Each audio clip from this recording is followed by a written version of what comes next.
Hello, my name is M.K.Davis. You know, what you're looking at here is a frame from the famous Patterson Bigfoot film. And, you know, during all the years that I've worked on and with this film, my whole goal has been to get better images. You know, years ago I could see that there were better versions of this film than what you were seeing on television. And this is an example of it. And even though it's printed in a magazine, you know, in the low quality style with the dots, it's still very, very good.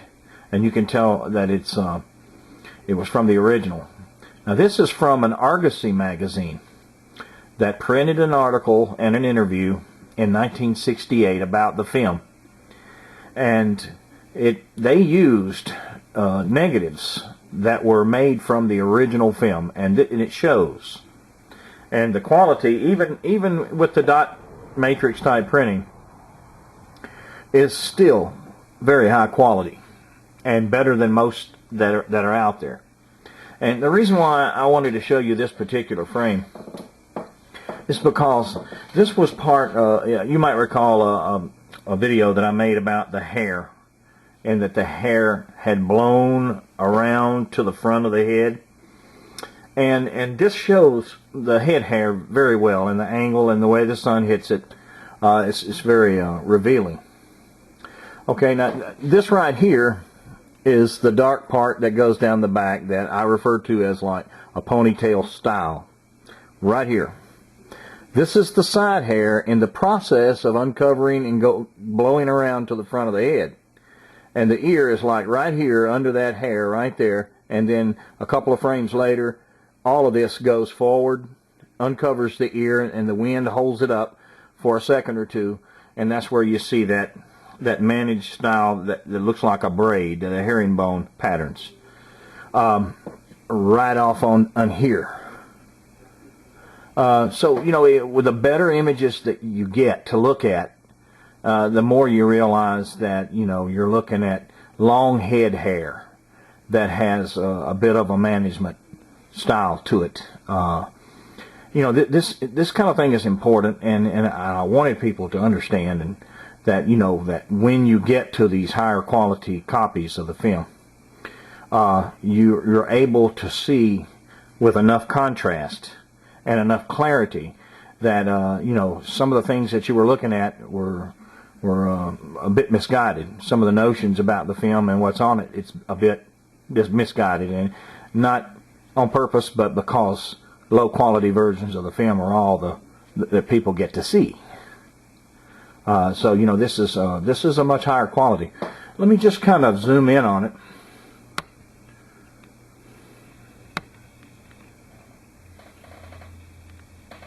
And I want to keep it, make sure it stays focused. Get those lines.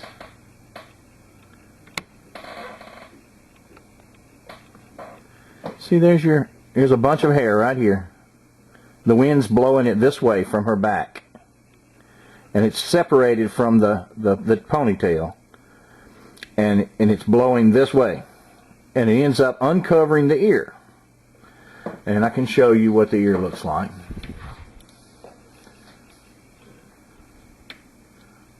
Give me just a second here.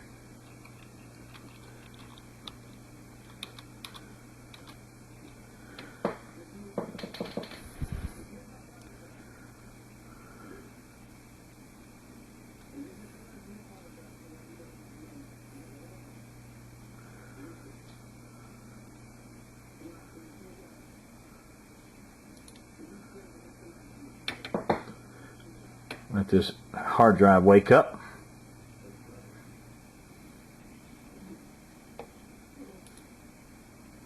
There you go. Here it is right here. This is only seconds after this right here, this frame is taken. She walks a little bit and looks back, and then you see the whole thing right here has been blown up this way. It's all right in here, and the ear has been revealed. I'm sitting there talking and not showing you. Okay, this area me just get it where I can swing it.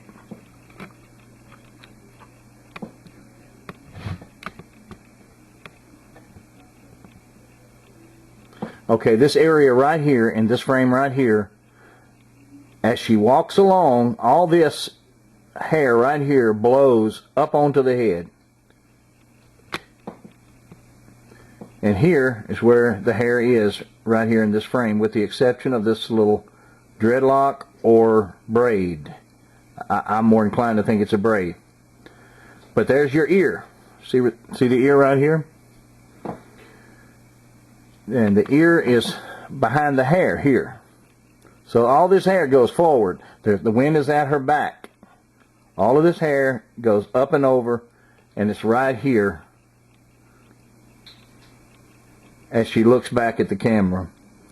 And then the ear is exposed, and it stays exposed for a second or two, and then everything comes back over it. And it's just consequences of a live event. I mean, the wind just blew it off of her ear. And it was just an event that lasted only seconds. But the camera picked it up. And so you see how low the quality of this is right here, how low the contrast is? Now go back over here, and even though this is printed in a dot matrix, it's twice the resolution.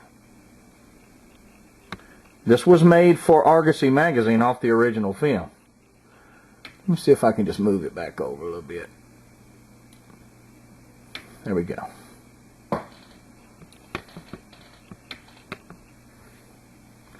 So all of this right here is hair. This whole crest on the top of her head, from this point up this way, is hair that streams back down.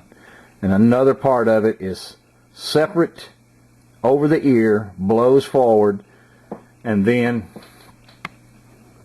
reveals the ear, and you get that little tiny braid or dreadlock or strand, whatever you want to call it. But my point is that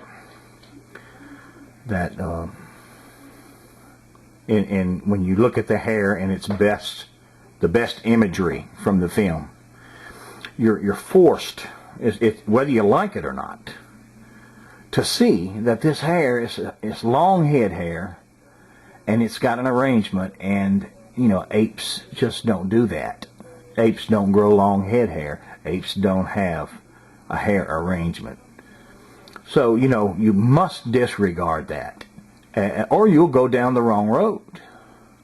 And the film itself, its value is in pointing you down the right road to a discovery. The film itself is a rendering. It's a recording of an event, and this event's almost 50 years old now. And if you go down the wrong road, you can go 100 years without ever seeing anything. You have to go down the right road. And you know, this film can't be used to prove a North American ape, because stuff like this is on it. You know, this is long head hair on the side covering the ear and down between the shoulders. From the top of the head up here is all hair. Thick, bushy hair. I'm not talking about necessarily individual hairs being thick. I'm talking about a tubular managed hair style. And you see that the sun is shining, reflecting off of it here and here, right across this way. And if you see the film in action, you'll see as she turns her head, the sunlight will change, dance along with that shiny hair. So it's a shiny hair that's significantly long on the head. And I hope that I can make this point using these great images. This is from Argosy magazine, 1968. It's Patty and her long hair. I thank you for your time.